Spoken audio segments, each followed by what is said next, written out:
Capítulo 5. William Birkin se apresuró a atravesar el fondo de la planta de tratamiento de agua mientras se dirigía hacia el control D, en el primer sótano, varios pisos por encima. Se sentía atemorizado incluso por el resonante sonido metálico de sus propios pasos en los cavernosos pasillos. El lugar parecía frío y muerto, como una tumba, lo que, hasta cierto punto, no era una mala analogía. Pero él sabía lo que merodeaba detrás de las puertas cerradas ante las que pasaba, sabía que estaba rodeado de abundante vida, al menos de un cierto modo de vida. De alguna forma, ese conocimiento hacía que los vagos ecos causados por sus movimientos le resultaran aún más sacrílegos, como si estuviera gritando en medio de un depósito de cadáveres. ¿Qué es lo que realmente es? Aún no están muertos. Tus colegas, tus amigos, tranquilízate. Todos sabíamos que existía esta posibilidad, todos. Ha sido mala suerte, eso es todo. Mala suerte para ellos.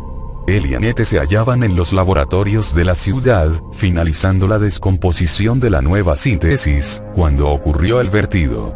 Había llegado a las escaleras de comunicación de la parte trasera del B4 y comenzó a subir. Se preguntó si Wesker seguiría esperando. Probablemente.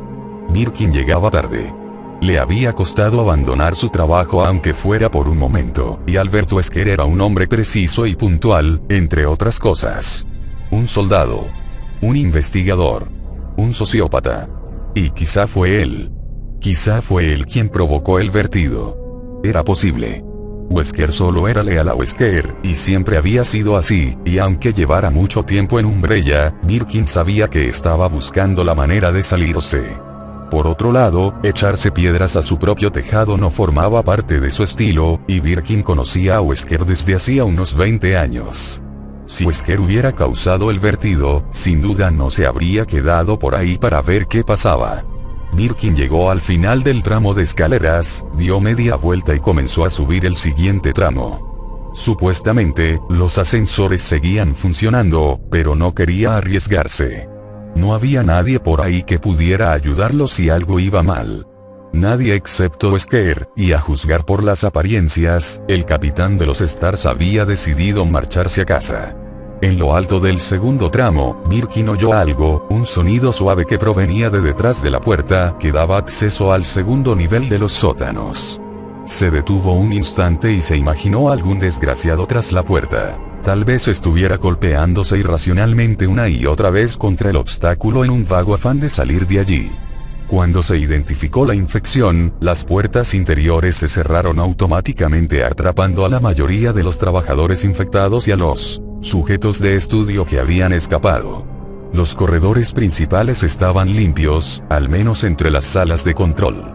Echó una mirada a su reloj y comenzó a subir el tramo final de escaleras. No quería que se le escapara a Wesker, suponiendo que aún siguiera por allí.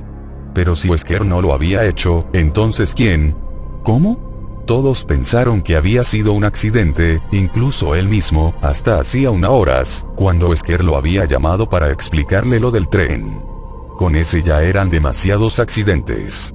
Dios sabía que había gente más que suficiente con razones para intentar sabotear a Umbrella, pero no era fácil conseguir un pase para los niveles inferiores en ninguno de los laboratorios de Raccoon. Y si Wesker había mencionado algo sobre que la compañía quería datos reales sobre el virus, no solo simulaciones sino algo práctico, quizá lo hubieran dejado escapar ellos mismos. Podían haber enviado a uno de sus comandos para hacer saltar el corcho que no debería haber saltado nunca, por decirlo de alguna manera. O tal vez sea así como planean conseguir el virus G. Creando todo este caos y luego colándose sigilosamente para robarlo. Birkin apretó los dientes. No. Aún no sabían lo cerca que estaba de lograrlo, y no lo sabrían hasta que él estuviera bien preparado. Había tomado precauciones, escondido cosas, e incluso Annette había sobornado a los vigilantes para que se mantuvieran apartados.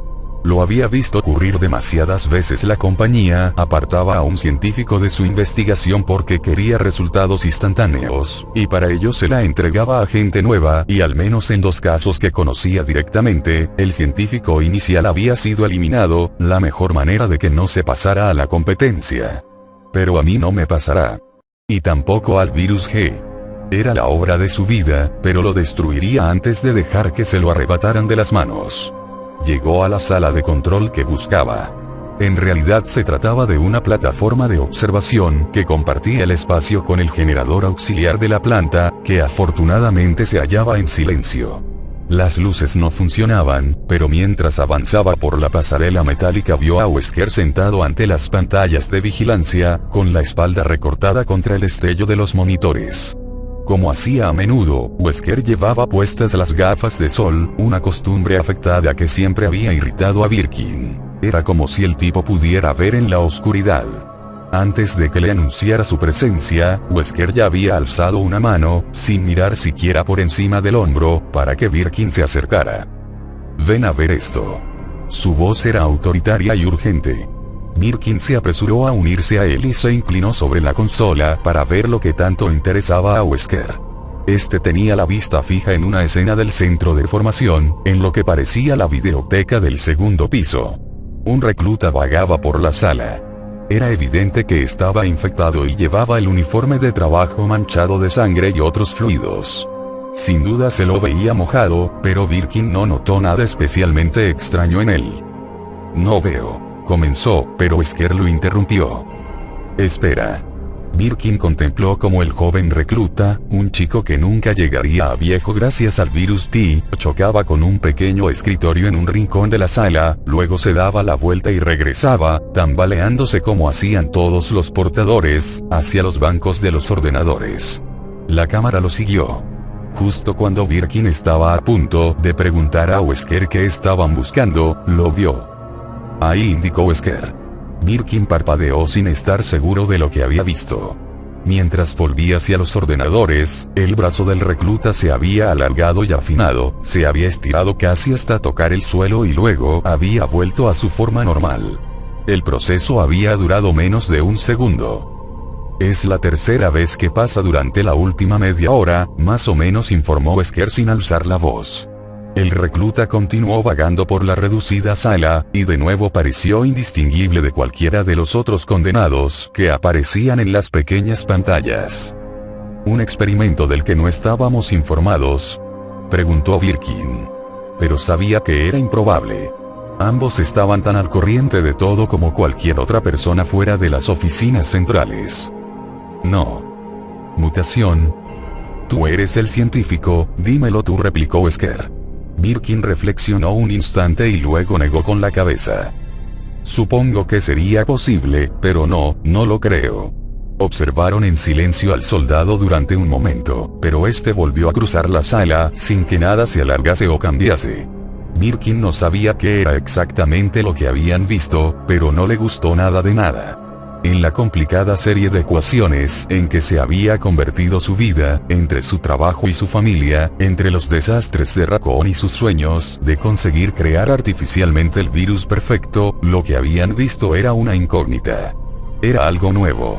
Un crujido de estática rompió el silencio y la voz desconocida de un hombre se oyó en medio de un zumbido. «Tiempo de llegada aproximado, 10 minutos, cambio». Eso tenía que ser el equipo de limpieza de Umbrella dirigiéndose hacia el tren. Wesker le había dicho que estaban en camino. Este apretó un botón. «Afirmativo. Informe cuando alcancen el objetivo». Cambio y cortó. Volvió a apretar el botón, y los dos hombres continuaron contemplando al soldado desconocido, cada uno perdido en sus propios pensamientos. Birkin no sabía lo que pensaba Wesker, pero él empezaba a creer que había llegado la hora de abandonar Raccoon. «Rebecca». La joven no contestó ni se volvió hacia él, únicamente bajó el arma. Millie deseó que hubiera algo que pudiera decir, pero supuso que sería mejor mantener la boca cerrada. La situación hablaba por sí misma. El hombre tendido en el suelo llevaba el uniforme de los Stars, probablemente era un amigo de la chica, y había sido infectado. Millie le concedió un momento a Rebecca, pero no pensaba que pudieran permitirse muchos más lujos. No podía estar seguro, pero parecía que el tren estaba ganando velocidad. Si estaba sin control, seguramente descarrilarían y probablemente morirían. Si alguien lo controlaba, entonces necesitaban saber quién y por qué. Rebeca dijo de nuevo, y esta vez la joven se volvió hacia él, sin avergonzarse de sus lágrimas. Lo miró sorprendida. «¿Te he oído disparar hace unos minutos?», le preguntó. Miri asintió con un gesto e intentó sonreír, pero no le salió. «Un bicho monstruoso». «¿Y tú?». «Un perro», contestó Rebeca, y se enjugó la última lágrima. «Y alguien a quien conocía». Miri se removió incómodo y ambos se quedaron en silencio durante un segundo. Finalmente, Rebeca suspiró y se apartó el flequillo de la frente. «Dime que has encontrado las llaves», dijo. «Algo parecido», repuso él, alzando la escopeta. «No servirá», replicó ella, y suspiró de nuevo. «¿Tiene cierres magnéticos, como la cámara de un banco o algo así, en un tren de pasajeros?», preguntó Billy. «Es privado». Rebeca se encogió de hombros. Umbrella. La compañía farmacéutica. Entre el consejo de guerra y la sentencia, Miri no había prestado mucha atención sobre dónde lo iban a ejecutar, pero lo recordó de repente Raccoon City, lo más parecido a una metrópolis que había en esa zona y el lugar donde la megacorporación se había instalado inicialmente. «¿Tienen su propio tren?», Rebeca asintió. «Umbrella está por todas partes aquí. Oficinas, investigación médica, laboratorios. Hoy hemos tenido noticias del laboratorio de Arclay y nos enviarán la semana que viene para comprobar su estado». El bosque de Raccoon, la misma Raccoon City, todo se hallaba situado en las montañas Arclay. Los pensamientos de Rebeca parecían ir en la misma dirección. «No pensarás que...». «No lo sé», repuso Billy. «Y en este momento, no me importa. Aún tenemos que atravesar esa puerta». Rebeca comenzó a caminar de nuevo hacia la parte delantera del tren, luego pareció pensárselo mejor, quizá porque no quería ver a su amigo. Fijó los ojos en el suelo y habló en voz baja. «Hay un cadáver junto a la puerta», un hombre con una llave en la mano dijo. «Puede que abra algo útil». «Espérame un segundo», le indicó Billy. Pasó ante ella y avanzó por el corredor hasta llegar al final. El decrépito cadáver de un empleado del tren se hallaba apoyado contra la puerta cerrada, era el cuerpo sobre el que la joven estaba inclinada cuando se vieron por primera vez. Y sí que tenía una llave metálica en la agarrotada mano. Miri se la cogió y la observó bajo la tenue luz. Tenía pegada una etiqueta en la que se leía vagón restaurante. «Qué gran ayuda, muchísimas gracias». La dejó a un lado y pasó cerca de un minuto registrando la chaqueta del cadáver. En un bolsillo solo encontró un paquete de cartas, y en el bolsillo delantero un puñado de caramelos de menta, cubiertos de borra, pero en otro había varias llaves más cogidas a una anilla. 2 no estaban etiquetadas, pero en una tercera estaba grabada la palabra revisor en el metal. Miri se las guardó en el bolsillo y, después de pensarlo un momento, se agachó y con cuidado le sacó la chaqueta al cadáver. No pudo evitar una mueca de asco al notar la textura fría y esponjosa de su piel. El pobre tipo no parecía haber pillado el virus, pero una o varias personas desconocidas lo habían mordido repetidamente, del rostro y las manos le habían arrancado grandes pedazos de piel y músculo. Estaba hecho un desastre. Miri regresó a donde se hallaba Rebeca, pero se detuvo antes para cubrir con la chaqueta el cadáver del Stars muerto. Solo le ocultaba el rostro y la parte superior del cuerpo, pero supuso, pensando en la chica, que cualquier cosa sería mejor que nada. Cuando ella se acercó, le hizo un movimiento con la cabeza en señal de agradecimiento, pero no dijo nada. «La llave que viste era del vagón restaurante, donde ya hemos estado», le explicó, y sacó el llavero del bolsillo, «pero puede ser que estas abran algo». Se hallaban ante la puerta que estaba señalada como la oficina del revisor. Miri alzó la llave grabada. Con un gesto de asentimiento de Rebeca, la metió en la cerradura y la hizo girar sin problemas. Alzó su arma y empujó la puerta, preparado para disparar contra cualquier cosa que no se identificara al primer segundo. No había nadie. Miri se relajó un poco y entró en la oficina. Rebeca esperó en la puerta con el arma desenfundada y miró hacia el escritorio cubierto de papeles. Comenzó a revisarlos mientras Billy registraba el resto de la cabina. «Horarios, cartas, hay algo llamado manual de uso del lanzagarfios», dijo Rebeca. «Informes de mantenimiento. Una nota sobre un cierre de anillo, sea lo que sea eso. Hojas de pedido para la cocina. Miri abrió el armario mientras ella seguía recitando el contenido del escritorio. Un par de letreros, postales y varias notas enganchadas en el interior de la puerta, talonarios de gastos y un maletín cerrado. Miri lo cogió y lo sacudió. Algo se agitó en el interior, pero pesaba muy poco. ¿Podría ser una llave? No era probable, pero siempre quedaba la esperanza. Examinó la cerradura con el entrecejo fruncido. No había agujero para ninguna llave, aunque en la parte superior tenía una hendidura en forma de círculo. Movió el picaporte. Estaba firmemente cerrado. Seguramente lo podría desmontar, pero era de buena calidad y posiblemente le ocuparía un tiempo que no podía perder. Hace un momento has dicho algo de un cierre de anillo, ¿no? Preguntó. Rebecca apartó unos cuantos papeles. Aquí. Es una nota escrita a mano. Dice, modo de acceso a puerta, cierre de anillo separado, 2 partes. ¿Aporta qué? Miri comenzó a encogerse de hombros, y entonces sintió una oleada de excitación. Al portafolios. La llave estaba en el maletín, lo presentía. Observó atentamente la cerradura y de repente recordó el extraño anillo de plata que había hallado arriba, antes de su encuentro con la cosa escorpión. Las muescas de la hendidura se parecían a las del anillo. Pero en la nota dice 2 partes, y... He encontrado un anillo en la parte trasera del tren, exclamó Rebecca. Miri alzó la mirada mientras la joven se sacaba un anillo de oro del dedo índice, y antes de que se lo entregara, supo que se trataba de la segunda parte. Creo que hemos dado en el clavo, dijo Billy, sonriendo. Era su primera sonrisa desde no sabía cuándo. En la cabina del maquinista tenía que haber una radio, y controles, y tal vez un mapa que les dijera cómo diablos salir de los bosques. Ya casi habían salido de esta, estaba seguro. Pero no tenía ni idea. Alguien había hecho arrancar el maldito tren.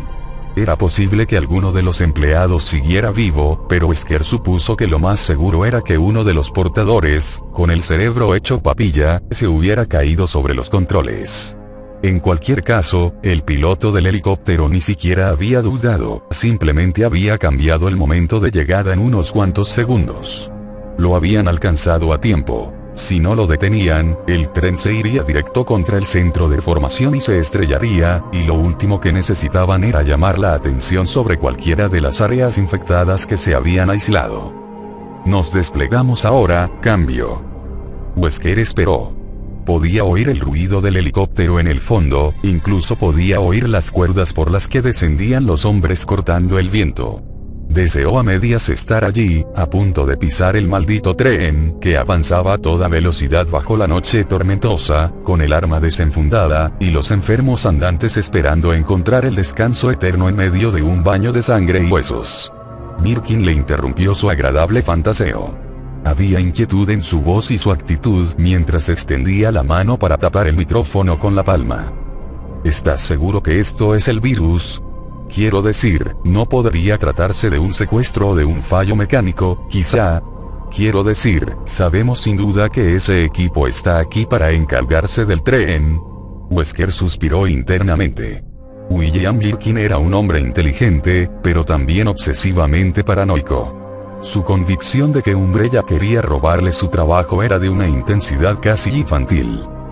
Estamos seguros, respondió, ¿qué otra cosa podría ser, si no fuera el virus? Mirkin hizo un gesto con la cabeza hacia el monitor, donde había visto al soldado con el brazo de goma. Quizá algo relacionado con eso. Wesker se encogió de hombros. Era una mutación, tenía que serlo. Extraña, pero no imposible. Lo dudo. No te preocupes, William. Nadie de arriba sabe nada de tu precioso virus G. No era exactamente cierto, pero Wesker no estaba de humor para consolarlo. En cuanto al tren, quizá el virus T se adapte mejor de lo que pensábamos. Esa explicación no pareció convencer a Birkin, lo que no era una sorpresa, porque a Wesker tampoco lo convencía. Si la infección en el tren era un accidente, entonces él era la tetera de su tía Maddie, por decir algo. La mansión, los laboratorios, el tren, ¿quién lo habrá hecho? Preguntó Birkin en voz baja, ¿y por qué? Uno de los comandos de limpieza los interrumpió. Estamos abajo, cambio. El sonido de fondo de las hélices del helicóptero había sido reemplazado por el rítmico traqueteo de un tren en movimiento. Ya era hora. Excelente, dijo Wesker, y volvió a tapar el micrófono para poder contestar a Birkin. Eso es irrelevante. Lo que importa ahora es que no salga, que no se extienda más. Hay que destruir el tren. Todas las pruebas deben desaparecer. Seguro que lo entiendes, William. En eso no hay ningún problema, así que no crees uno. Destapó el micro y habló por él. ¿A qué distancia se hallan de la próxima bifurcación? Cambio. A no más de 10 minutos, probablemente. Wesker esperó a que pasara la estática. Repita. No lo he entendido. Cambio. Hubo un chirriante estallido de acoples, lo suficientemente alto como para doler. Wesker se echó hacia atrás y vio a Birkin haciendo una mueca ante el sonido. Y entonces se oyeron gritos, ambos hombres en el tren chillaron a la vez. ¡Ah, Dios! ¿Qué demonios? Jesús. Sácamelo de encima. No. No. Se oyeron varias ráfagas de los rifles automáticos, luego el grito inarticulado de dolor y terror de un hombre sobre ese sonido y finalmente solo el zumbido de la estática. Wesker apretó los dientes con fuerza mientras a su espalda, Birkin comenzaba a farfullar presa del pánico. Al parecer sí que había un problema. Se hallaban ante la puerta cerrada. Rebecca sujetaba la tarjeta y tenía una sensación de triunfo desproporcionado en comparación con lo que realmente habían logrado. Supuso que probablemente se debía a que se sentía emocionalmente agotada. No había sido difícil, habían encontrado un par de anillos y habían abierto el portafolios. A pesar de todo, se sentía como si hubiera resuelto el enigma de la maldita esfinge. Millie le hizo un gesto para que abriera la puerta, inclinando la cabeza hacia un lado. Seguía escuchando atentamente. Le aseguró que había oído un helicóptero en el exterior cuando habían ido a buscar el anillo, y a alguien gritando poco después. Rebecca no había oído nada. Probablemente él estaba tan exhausto como ella, considerando que estaba de camino hacia su ejecución. No empieces a hacer comparaciones. Por mucho que haya hecho para ayudarte, sigue siendo un animal, y olvidarlo te puede costar la vida. De acuerdo. En cuanto hubiera llegado a una radio que funcionara, se habría acabado esa tregua. Pasó la tarjeta por el lector y la lucecita roja cambió a verde. La puerta se abrió con un clic y Billy la empujó hacia adentro. El sonido del tren se convirtió en un rugido mientras la puerta se abría sobre una pasarela de rejilla que estaba parcialmente expuesta a los elementos. El viento y la niebla los salpicó cuando pisaron la pasarela. A la derecha había una especie de jaula cerrada con equipo que se extendía a lo largo de todo el vagón. A la izquierda solo había un pasamanos y la violenta noche que atravesaban a toda velocidad. Delante, en otro vagón, vieron lo que debía de ser la cabina del conductor, aunque era difícil juzgar en la oscuridad. Rebecca se aferró al pasamanos cuando se dio cuenta de la velocidad a la que avanzaba el tren. Realmente estaba volando sobre las vías. ¡Oh! Rebecca se detuvo mientras Billy avanzaba rápidamente unos pasos y se agachaba junto a un hombre o una mujer. Había un segundo cuerpo a más o menos 1 metro del primero. Ambos iban vestidos con trajes de asalto y tenían el rostro oculto tras visores tintados. ¿SWAT? ¿Cuándo han llegado aquí? ¿Y por qué solo 2? Mientras se acercaba, la joven pudo ver que ambos brillaban a causa de la baba que los cubría, la misma porquería espesa que excretaban las sanguijuelas del vagón restaurante. El uniforme, los chalecos antibalas y las piezas metálicas no llevaban ninguna insignia. No eran del departamento de policía de Raccoon City ni militares. Millie observaba la pared de rejilla metálica de la derecha. Rebecca le siguió la mirada y vio lo que parecía una tela de araña gigante hecha de hilos negros enganchada a la parte interior de la reja, de la que colgaban miles de sacos semitranslúcidos. Sacos de huevos. De las sanguijuelas. Rebecca sintió un escalofrío, y Billy se incorporó de nuevo sacudiendo la cabeza. Tuvo que gritar para que ella le pudiera oír sobre el estruendo de tren. No hay nada que hacer. Están muertos. Rebecca ya lo había supuesto, pero no iba a fiarse de su palabra. Pasó ante él y examinó los 2 cuerpos en busca de alguna señal de vida. Notó las extrañas hemorragias que brotaban de pequeños montículos sobre la piel pálida. Millie tenía razón, y tal vez también la había tenido al decir que había oído gritos. A pesar de la lluvia, ambos cuerpos aún estaban calientes. Se incorporó, se volvió a agarrar a la barandilla y siguió a Billy hasta el siguiente vagón. Justo estaba pensando qué iban a hacer si se encontraban con otra puerta cerrada cuando vio a Billy empujar hacia adentro la puerta. Salieron de la lluvia y entraron en una cabina de maquinista relativamente pequeña, limpia y ordenada, excepto por la fina y homogénea capa de baba que cubría la consola de controles que se hallaba enfrente. Los oídos le silbaron a Rebecca por el súbito silencio cuando la puerta se cerró tras ella, pero estaba más preocupada con las numerosas luces rojas parpadeantes que cubrían la reluciente consola. Millie se acercó y contempló los múltiples paneles de control durante un momento y luego presionó sobre un teclado que se hallaba ante una pequeña pantalla. El monitor permaneció negro. Millie se volvió para mirar a Rebecca con una expresión sombría. Los controles están bloqueados, dijo. Rebecca sacó la tarjeta magnética del bolsillo de su chaleco. No había números en ningún lado, nada que pudieran utilizar como secuencia. Se acercó a Billy, intentando no prestar atención a la lluvia que golpeaba el parabrisas y a la vertiginosa masa tenebrosa de los bosques, y apretó unos cuantos botones. Las teclas parecían bloqueadas, no se hundían completamente. Comenzó a buscar cualquier cosa con la palabra emergencia escrita encima. Aquí, dijo Billy, y alargó la mano hacia una palanca que sobresalía de un lado de la consola. Cuando la apretó, por la pantalla del ordenador comenzaron a pasar palabras. Frenos de emergencia, las terminales frontal y posterior deben estar activadas antes de frenar. Restaurar la corriente a la terminal posterior.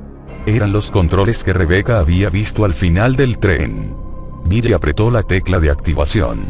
Corriente restaurada en la terminal posterior de frenado. Gracias a Dios, exclamó Rebecca. Hazlo ya, detén esta cosa. El tren parecía ir a una velocidad imposible.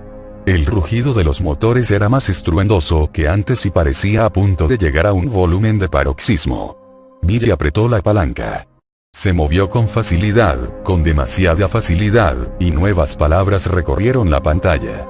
La secuencia de los frenos traseros debe ser activada antes de que se accionen los frenos. Oh, tiene que ser una broma, exclamó Billy, haciendo una mueca. ¿Cómo que no podemos activar los frenos de emergencia desde la maldita sala de control? Es posible que podamos, solo que no sin autorización, repuso Rebecca. Aunque, manualmente he visto la terminal posterior, está fuera del último vagón. Voy para allí. Millie negó con la cabeza, mirando hacia la oscuridad que pasaba ante ellos demasiado deprisa. No, déjame que vaya yo. No te ofendas, pero creo que puedo correr más deprisa que tú. Hay por ahí un sistema intercomunicador. Te puedo llamar cuando lo haya activado. Ambos comenzaron a buscar, pero la consola estaba llena de interruptores y paneles sin ninguna indicación. Tardarían demasiado tiempo en descubrir para qué servían.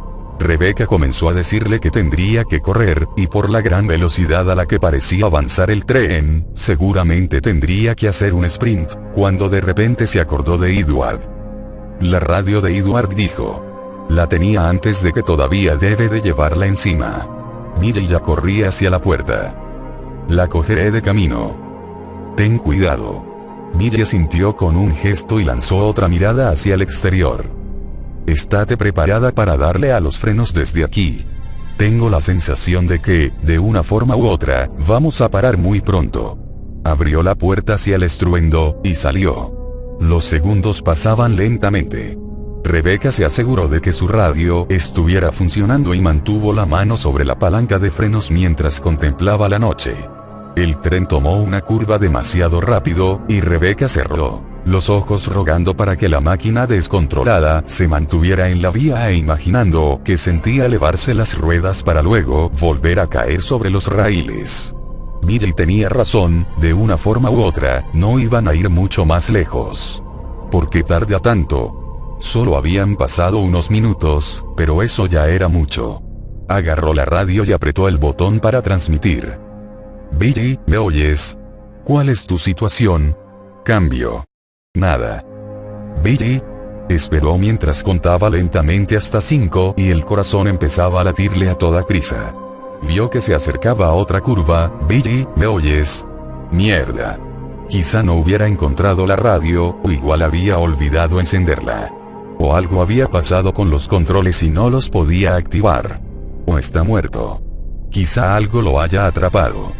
El tren entró en la curva, y esta vez no hubo que imaginar nada. El tren se inclinó demasiado y aceleró mientras se sacudía al caer de nuevo. Otra curva como esa y todo habría acabado.